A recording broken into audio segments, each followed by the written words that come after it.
L'édito politique chaque mardi, c'est avec vous Lydia Guirousse. Bonjour Lydia. Bonjour Patrick et bonjour à tous. Des députés menacés avant l'ouverture des débats sur la réforme des retraites à l'Assemblée nationale. On l'a entendu tout à l'heure avec le Rassemblement national notamment. Une dérive qui est le symbole d'une forme, vous dites, d'ensauvagement de notre société selon vous donc?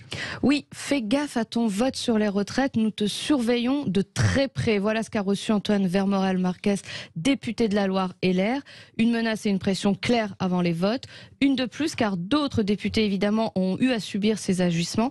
Et à chaque fois qu'il y a une réforme ou un vote sensible qui secoue l'opinion publique, les menaces s'intensifient. D'ailleurs, Gérald Darmanin a appelé les préfets à augmenter les surveillances près des permanences d'élus, mais aussi autour de leur domicile. Oui, c'est ça. Alors, est-ce que c'est nouveau ou est-ce que ça a toujours existé? Alors, il faut se rappeler Simone Veil, les menaces et les inscriptions antisémites jusque dans l'immeuble de son appartement familial lors des discussions sur la loi légalisant l'IVG. Christiane Taubira aussi, victime de menaces de mort et de racisme crasse qui s'exposait sous les fenêtres de son bureau de garde des Sceaux lors du mariage pour tous.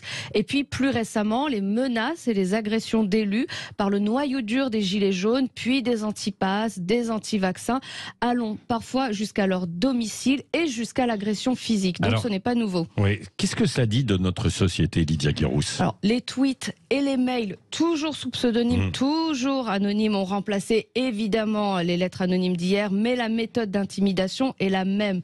Menacer et penser que cela influencera les votes d'un élu de la République, c'est tout simplement souhaiter un retour à l'état sauvage, à la loi du plus fort en quelque sorte.